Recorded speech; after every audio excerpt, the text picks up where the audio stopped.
And it is a male. Alright, I will treat you for fluids. Hi, my name is Sarah Sharp, and I'm the veterinarian for the International Fund for Animal Welfare's Marine Mammal Rescue and Research Program. Based on Cape Cod, Massachusetts, we serve as the first line of defense for stranded marine mammals in distress along 700 miles of coastline.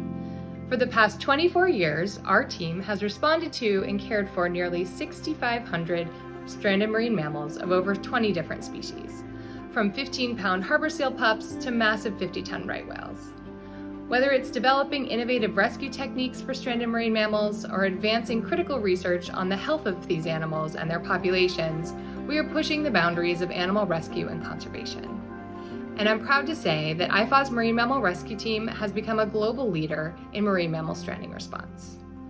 All our achievements and success has been possible because of an act that Congress passed 50 years ago, the Marine Mammal Protection Act, or MMPA.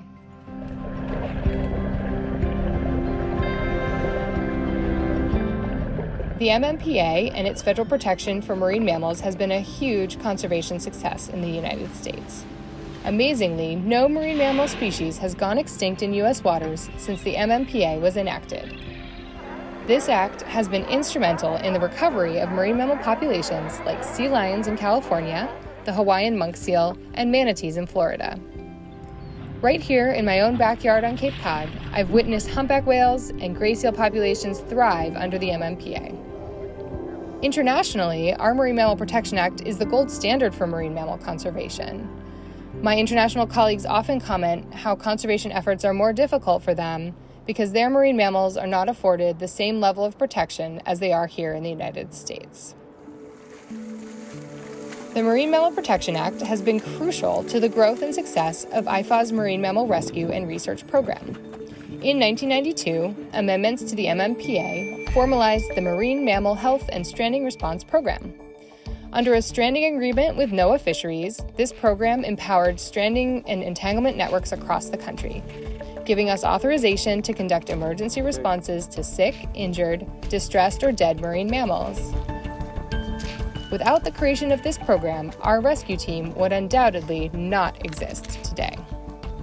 To bolster the effectiveness of our Marine Mammal Rescue Program and other stranding networks, an additional amendment to the MMPA established the John H. Prescott Marine Mammal Rescue Assistance Grant Program, with the goal of improving our nation's ability to rescue, rehabilitate, and conserve marine mammals. When our stranding response program was in its infancy in the early 2000s, this competitive grant program provided crucial funds to allow us to hire staff and purchase basic equipment to get our program off the ground.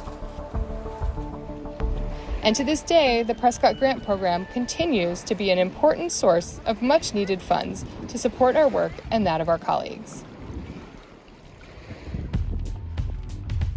Under our stranding agreement with NOAA, the Marine Mammal Protection Act has enabled us to serve as a leader in its mission to protect marine mammals in the U.S.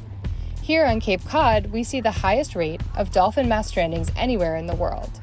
So we've had to revolutionize how these animals are evaluated and treated in the field.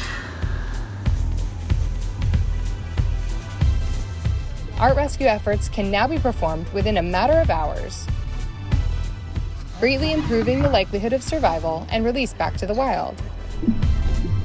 In all, we've given nearly 800 dolphins a second chance at life.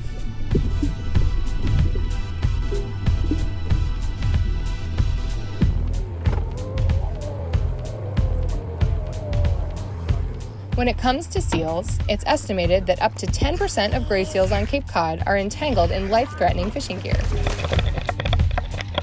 Over the years, our team has disentangled and released 56 of these seals, sparing them from significant pain and suffering.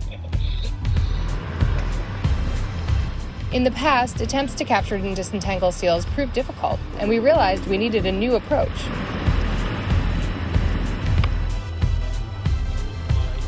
So we worked with partners to develop a new technique to disentangle seals that involves darting, sedating,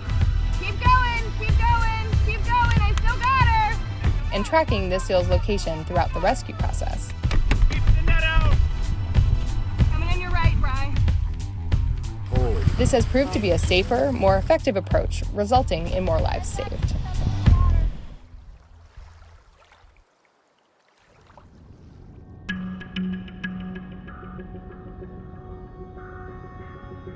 Alongside our rescue efforts, the Marine Mammal Protection Act has enabled another key component of our work: research. Our team has performed hundreds of health assessments and necropsies, collecting valuable data and samples. The resulting research publications have helped to improve the scientific community's knowledge of these species' life history, anatomy, physiology, health, and disease, to help better understand why these animals are stranding and how we can best conserve them.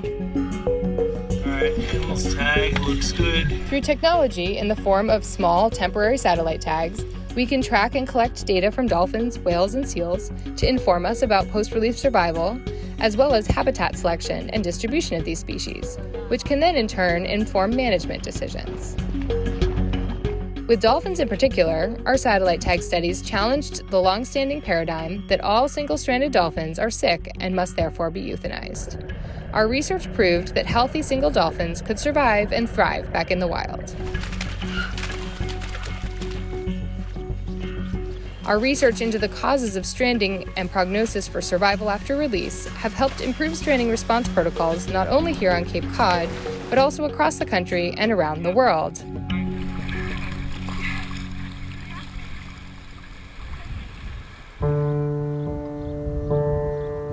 Besides addressing the individual welfare of rescued animals, our work helps fuel marine mammal conservation efforts for species survival. We've performed necropsies on 94 large whales, feeding data into unusual mortality event investigations, the most crucial of these being for the critically endangered North Atlantic right whale. 1, 2, 3. Oh yeah, look at that. Damn. So the bruising that we're seeing is here. This is consistent with a complete wrap of the pectoral flipper from an entanglement. Our findings have clearly demonstrated that North Atlantic right whales are being killed by human activities like vessel strikes and entanglements in fishing gear. With a declining population of fewer than 350 North Atlantic right whales alive today, we are dangerously close to breaking the stellar track record of having no marine mammals go extinct under the MMPA. So while it's very important to celebrate the successes of the Marine Mammal Protection Act, it's also important to realize that our work is far from done.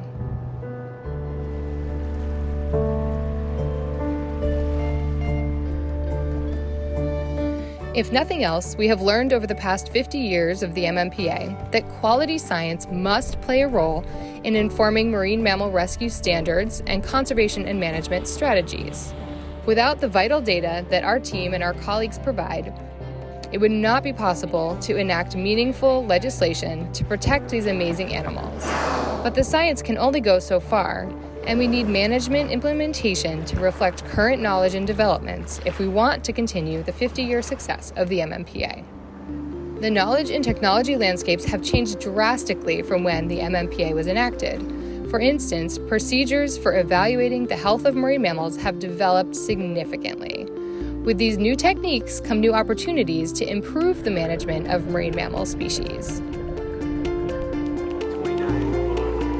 We now could and should manage marine mammal populations not just based on the number of dead and presumed dead animals, but on the health of individuals.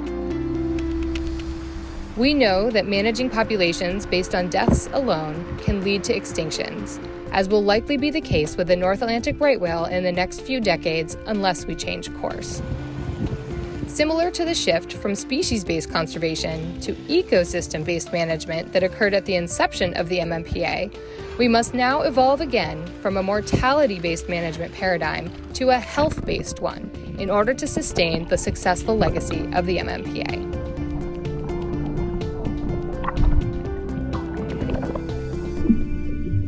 In the next decades of marine mammal protection in this country, we hope that the standards set in the MMPA continue to be upheld and strengthened to meet conservation needs as they unfold.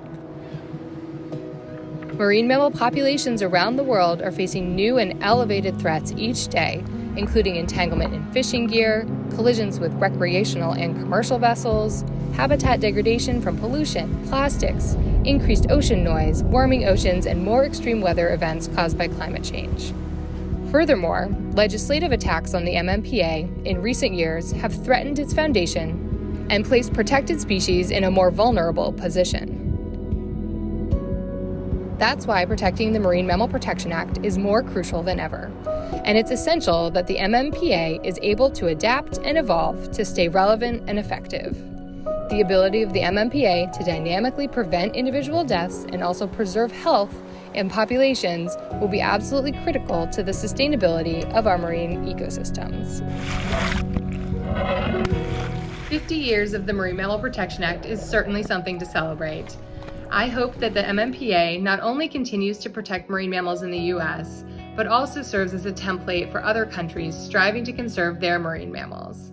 And I cannot express how proud I am of everything that IFAW and the other stranding networks have accomplished under the legacy of the MMPA. I'm incredibly honored to be a member of this amazing network of people fighting to make the ocean a healthier and safer place for marine mammals.